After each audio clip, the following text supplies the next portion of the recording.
the Global Energy Leaders Podcast, episode 78. Welcome to the Global Energy Leaders Podcast, powered by R Squared Global.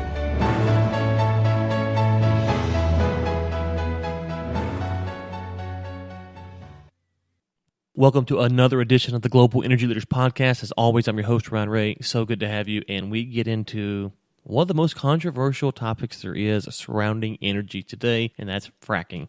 And if you know anything about me, you know I've worked in oil and gas, so obviously on some level I am pro-fracking. I'm a pro-markets guy, which we'd have to talk about that and why that's different someday. But for today, yeah, obviously I'm on the fracking side of the debate. But I want to hear from you guys. Ryan at globalenergymedia.com, question of the day, are you pro or anti-fracking and why?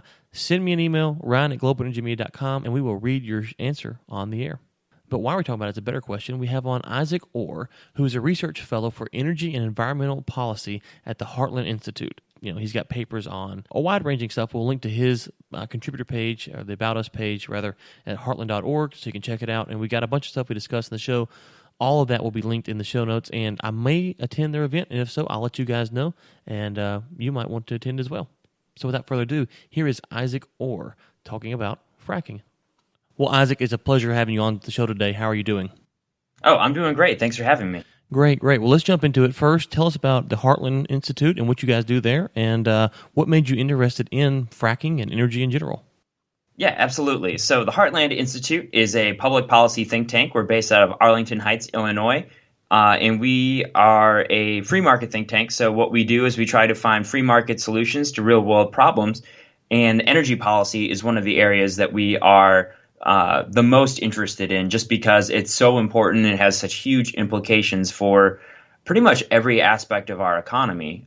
So I became interested in geology because I grew up on a dairy farm in Wisconsin, and I grew up in the same house my grandfather was born in. He was born in this house in 1930, I believe, and there was a situation a lot of times in the summer where if it was really hot, the cows would be drinking outside, and they would draw down the well pressure so much in our water well that we didn't have water inside the house. So when I was in my initial geology classes in college and we were talking about well pressure and all of this, that, and the other thing, I was like, this is really relevant. So I studied geology in college, and then I was always interested in political science as well. So this is really just kind of a really good way to combine those two passions of mine, and that kind of led me to get interested in fracking. So yeah, that's my story, and I'm sticking to it.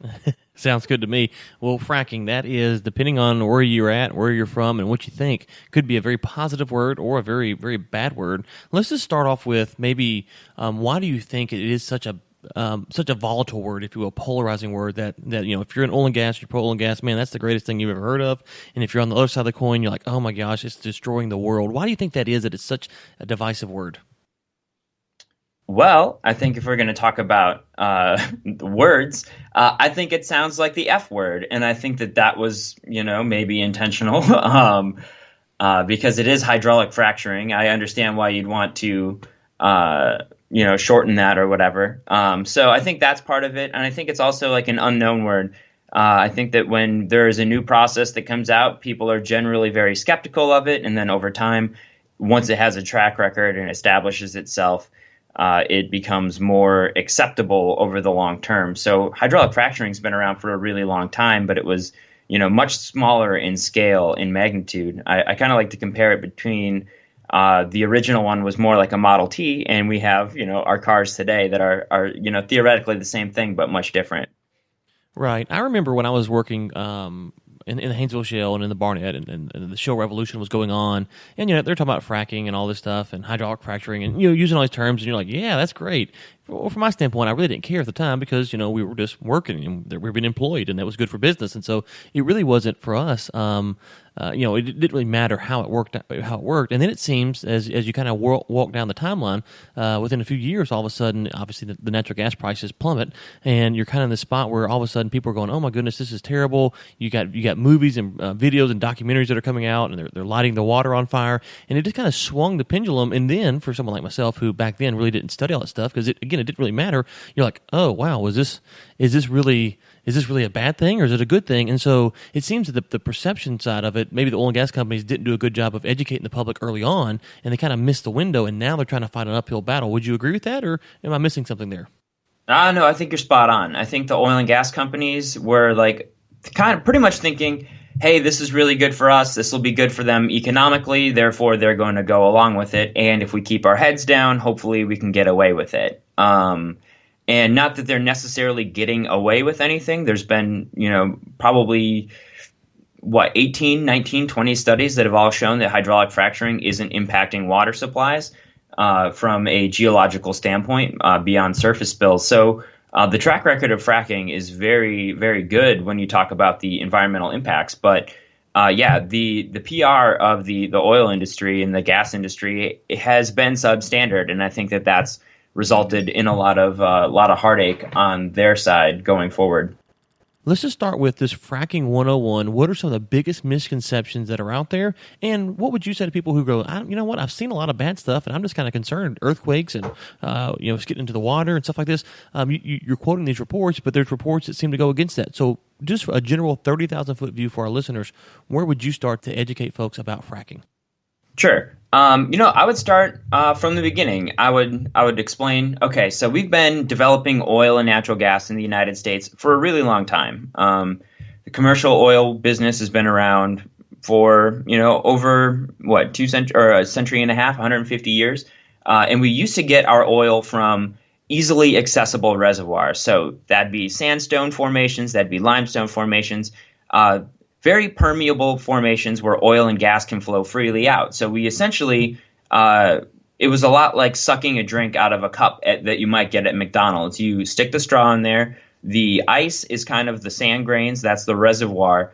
And the oil is the drink. So you could basically suck that out because it was so permeable. But now, really what fracking is doing, it is allowing us to access different types of rock formations and allowing us to produce economic quantities of oil and gas from them. So if a conventional reservoir is a drink, a McDonald's cup or whatever, the fracturing to me is a lot like bubble wrap because it's a shale formation. There's all these little pockets of oil and natural gas, but they can't flow together very easily. So that makes it really hard to get that oil and gas out. But if you pop those bubbles, if you fracture the rock with water and sand, that's able to make those economic. So really, this is just another technology that's using oil and natural gas, and the formations that we're accessing are even deeper than the ones that we were producing conventional oil and gas from. So it's actually deeper, and the fact that it is deeper in the stratigraphy of the Earth makes it less likely that there could be contamination. So really, fracturing is safer than conventional oil and natural gas development, and I think that's where I would like to start. Okay, and let's just say, play a little devil's advocate here. Someone says, okay, well, but drilling in general is just dangerous, and there's reports of, like I mentioned a minute ago, earthquakes in Oklahoma, and said, oh my gosh, all this fracking, now we're having earthquakes in Oklahoma. I grew up my whole life, I never heard of an earthquake in Oklahoma. What would you say to something like that? Yeah, absolutely. So,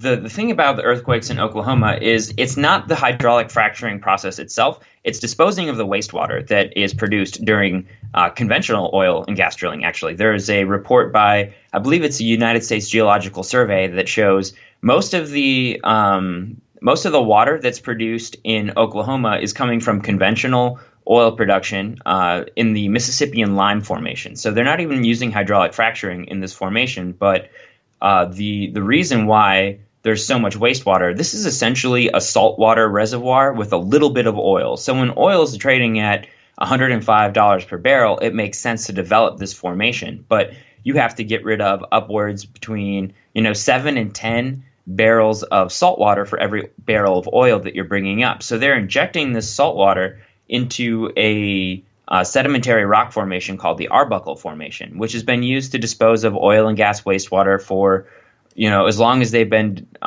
producing oil and gas in Oklahoma. But they're pumping it down there in such large quantities and such large volumes at such high pressures that's causing this seismic activity. So what they've done, they've reduced the amount of wastewater that you can inject into this formation by 40% from 2015 levels. And you've actually seen the number of earthquakes in Oklahoma start to decline as a result of that. So that can be managed going forward by requiring drillers to pump the wastewater back into the formation that they pumped it out of. So that means that there's no net change in pressure, really. So there are obviously concerns, and I think those concerns are warranted, but I think there's also really good engineering solutions to those problems. Sure, and if for someone listening, go, wait, you said water. I know it's salt water, but what about the water table and water going on there? And just to be clear, that those are two separate things that we're talking about when we're talking about this salt water that you're pumping out of the formation, correct? Yep, absolutely. Okay, good deal. So let's move on to government regulation. One of the things that you see, especially with President Trump now, compared to President Obama, is that there's, quote unquote, people are kind of scared that all these regulations are being rolled back and that the industry will be free to go and blow and do whatever it wants. Let's talk about regulation. How is fracking regulated? Is it over-regulated, under-regulated, just right? What are your thoughts, and what are some misconceptions maybe the general public has about the regulation of fracking from the government standpoint? Sure.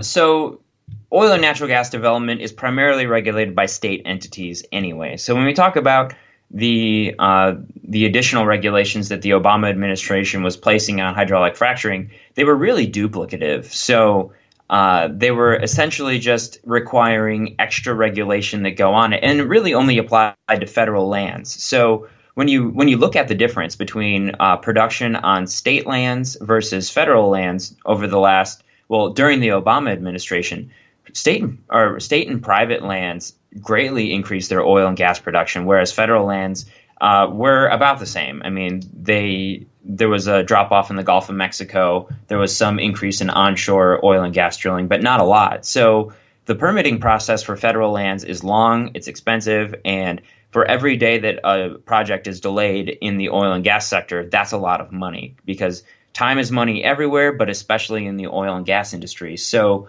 by rolling back some of these regulations, they're not really rolling back environmental protections, because that's all administered by states anyway.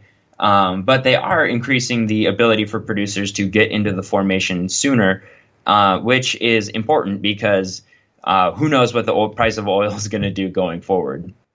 Right, and so just to kind of recap there, if I understand what you're saying, is that when you see maybe Fox or MSNBC or whomever on the national news talking about regulation rollbacks, it's really not what we're thinking, because the Texas Railroad Commission here in Texas, or whoever the case may be, is going to monitor that on a state level. So why do you think that it's portrayed like that so much in the media, that that the regulations are being rolled back and we got to watch out because now the oil and gas companies will have free reign to do what they want?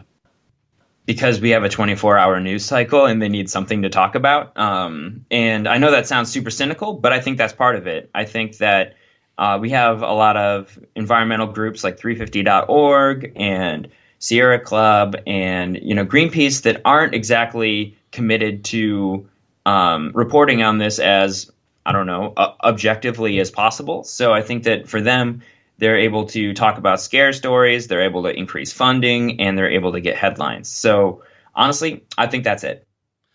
Okay, so let's let me go to one more thing here on the environmental side. You'll see from time to time, a spill or something like that surrounding a well being drilled. How big of a threat is that to the environment? Where they're going out there, they're drilling these holes in the ground, they're fracking, either or conventional, and there's having spills, there's leaks, and there's stuff like that that's causing catastrophic damage to the environment. Sure. So spills are actually, in my opinion, the largest threat to the environment from fracking, because the structural integrity of the wells is actually pretty strong. So this is the area where the industry can improve the most, because most of these spills are contained on the well pad, but some of them aren't, and that's not good because it's right at the surface. This is where the surface waters are. So I think that if states want to get more strict on enforcement, the spills would be one of the places. I think I'd want to look into what the impact of increasing fines, that sort of thing, is on spills. Does that have an effect? But this is one thing that I have not been keeping up on as much as I would like to. Absolutely, surface spills are threat numero uno. And companies are obviously on the hook for remediating lands afterwards. There's a big project in North Dakota where they had a large oil spill, and they're treating all the soil and that sort of stuff. But it's not simple. It's expensive, and the thing is, if companies mess up, they should be the ones on the hook for paying for it.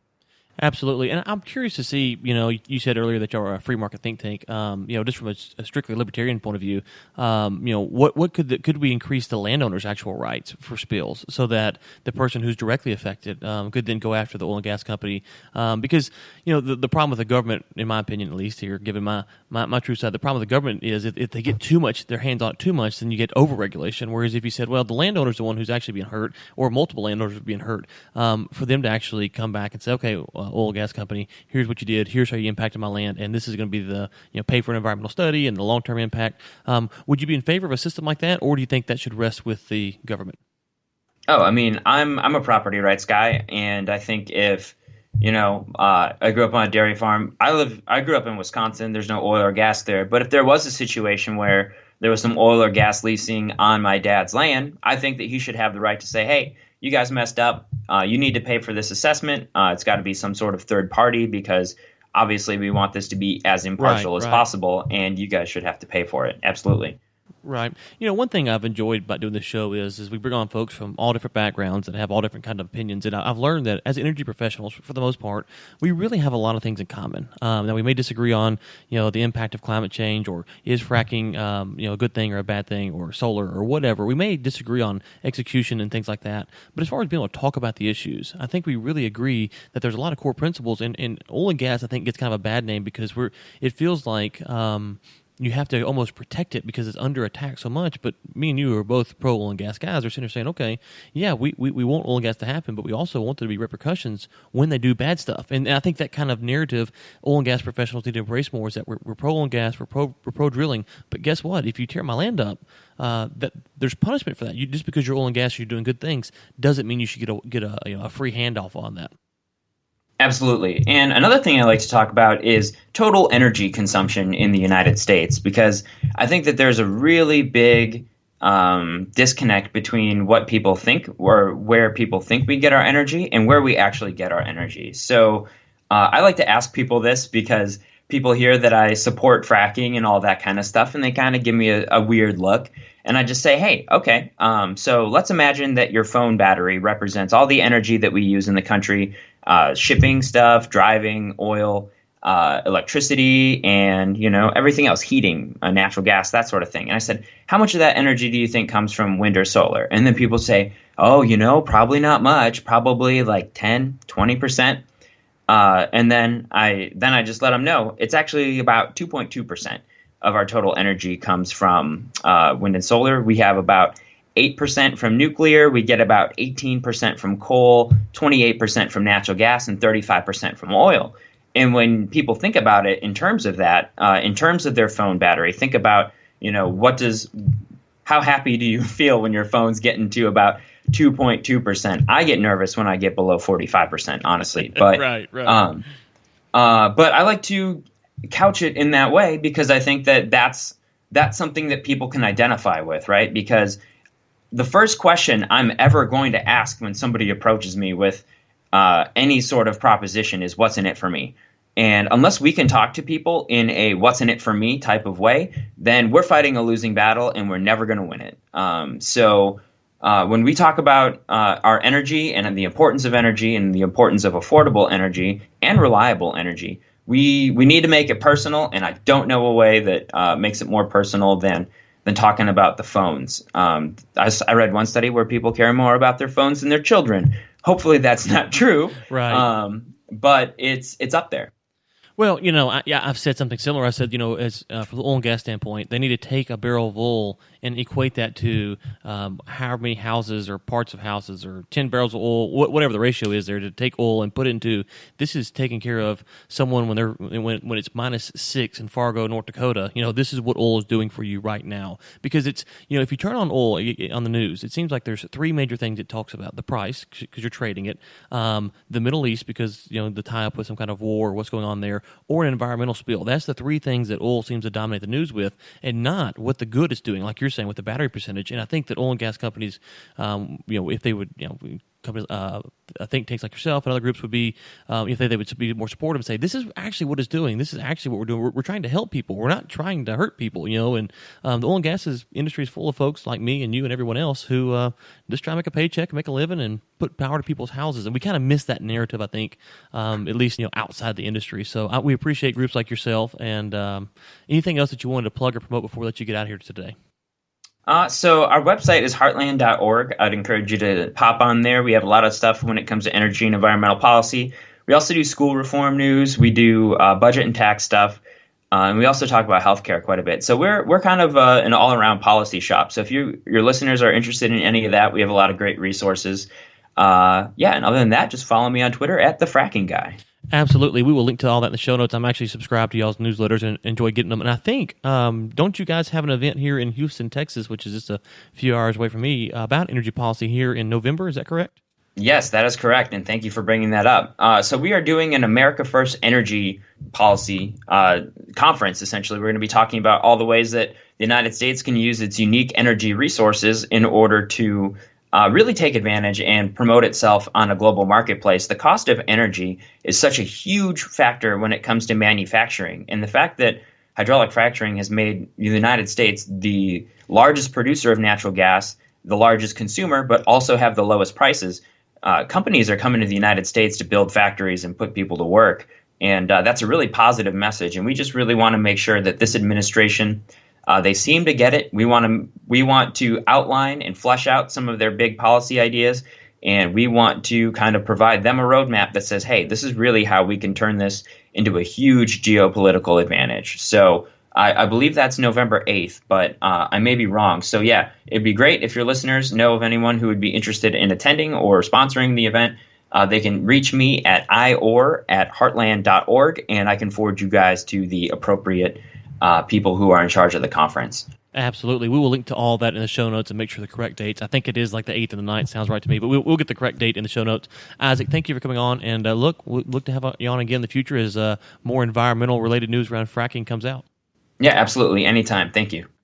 The Global Energy Leaders Podcast is produced by Michael Sims and Chris Prine. Chris Prine also serves as editor for the Global Energy Leaders Podcast.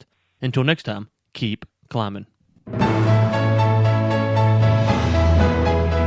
Thanks for listening to the Global Energy Leaders Podcast, powered by R Squared Global.